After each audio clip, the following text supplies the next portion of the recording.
भीलवाड़ा जिले में अगले पखवाड़े से अफीम के डोडे में चीरा लगाकर दूध निकालने का कार्य शुरू हो जाएगा। पत्रिका टीम ने जिले के बनकाखेड़ा, सवाईपुरा, कोला, बडला इलाके का दौरा किया तो अफीम के खेतों में किसान कई तरह की मशक्कत करते नजर आए। उन्होंने रात दिन खेतों में डेरा डाल रखा है और फसल पर कड़ा पहरा बिछा दिया है। हम भीलवाड़ा जिले के बडला में एक अफीम के खेत में खड़े हैं और भीलवाड़ा जिले का जो ये इलाका है, यहाँ पे सबसे ज्यादा अफीम की खेती होती है। करीब 5,500 पट्टे आसपास के गांव में और यहाँ पे हैं। हम अभी देख रहे हैं कि अफीम के खेत में डोडे आ चुके हैं और इनके लिए सुरक्षा के लिए किसान रात दिन ही खेतों पे चौकसी कर रहे हैं। तोते चूंकि अफीम के डोडों को नुकसान पहुंचाते हैं, इसलिए उस पर नेट बांध रखा है।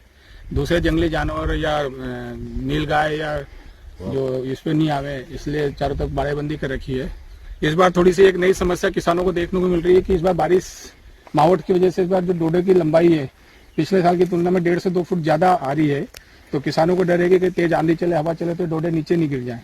तो इसको बचाने के लिए इन्होंने कुछ स्पेशल इंतजाम भी कर रखे हैं, रस्सी से बांधकर। और ये देखिए कि कुछ इन्होंने सपोर्ट के लिए सूतली भी दे रखी है। तो ये मतलब एक तरह से देखा जाए तो किसानों के लिए मतलब दिन रात की मेहनत और बढ़ गई है। क्षेत्र में इस वर्ष के शुरू में हुई मावट अफीम की फसल के लिए फायदे की बजाय नुकसानदायक साबित हो रही है। लगातार पानी मिलने और नमी के कारण अफीम के पौधे 5 से 6 फीट तक लंबे हो गए, जो औसत लंबाई से 1.5 से 2 फीट ज्यादा हैं। ऐसे में किसानों को जहां डोडे की चिराई और लुवाई में दिक्कत आएगी, तो वहीं पौधे बड़े होने से तेज हवा या आंधी में उनके खेत में आड़ी पड़ने का खतरा बढ़ गया है, जिससे अफीम के दूध और पोस्तदाना का उत्पादन प्रभावित होने की आशंका है। इससे भयभीत किसानों ने खेतों में अभी से फसलों को आड़ी होने से रोकने का जुगाड़ कर लिया। खेतों में लकड़ी के खूंटे गाड़कर 3-3 फीट की दूरी पर रस्सी बांधकर सहारा दिया गया, ताकि हवा चलने पर फसल जमीन पर गिरने के बजाय इन रस्सियों के सहारे टिक जाए। ये बरसात की वजह से भैया की अफीम ज्यादा बढ़ गई, इसलिए ये बांधने की समस्या आ गई नौबत। और बाकी ये मतलब बांधने की नौबत नहीं आती। बरसात में क्या कि इसको लंबाई ज्यादा बढ़ गई। तो इस बार आपने क्या व्यवस्था की? बांधने के लिए व्यवस्था की।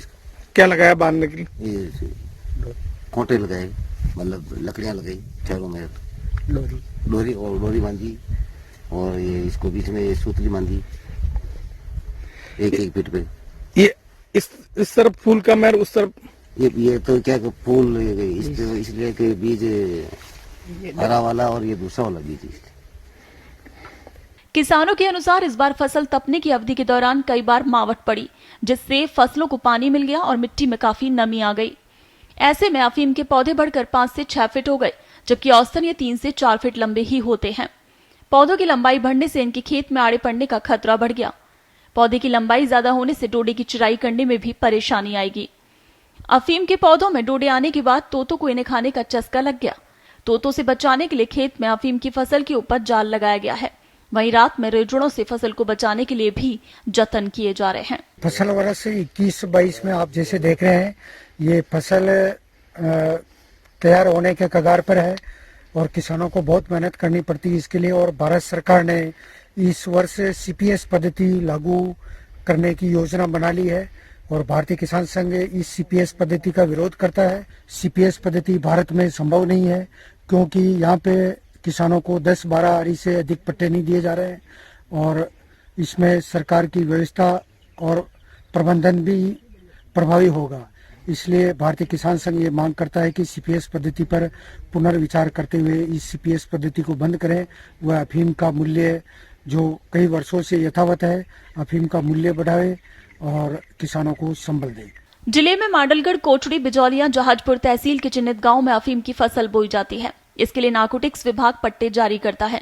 इसके अलावा चित्तौड़गढ़ और प्रतापगढ़ जिले में भी बड़ी मात्रा में अफीम की पैदावार होती है।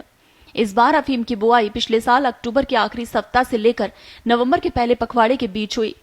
फसल की बुआई के समय पानी पिलाने के बाद फिर 5वें दिन सिंचाई की जाती है। उसके 18 से 20 दिन बाद फसल की सिंचाई होती है। बाद में 30 से 35 दिन तक खेत को सूखने दिया जाता है, ताकि फसल तप सके। बुआई के 80 से 90 दिन के भीतर फसल में फूल आने लगते हैं। इसके 20 दिन बाद फूल डोडे में तब्दील होते हैं और इन डोडों के पकने के बाद इनमें चीरा लगाकर दूध खाली बर्तन में निकाल लिया जाता है, जिसके सूखने के बाद नारकोटिक्स विभाग को बेचा जाता है। भीलवाड़ा से जयप्रकाश सिंह की रिपोर्ट।